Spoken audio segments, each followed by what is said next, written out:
namely is excellent Wali Nanggro Tunku Hasan Muhammad Ditiro and his family. Next is the leader, the independent Aceh movement, and they are also candidate for Governor of Aceh,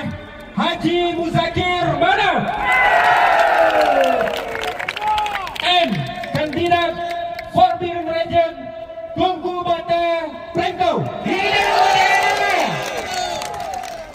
and our leader, KPA Wilayah Bate Ilik,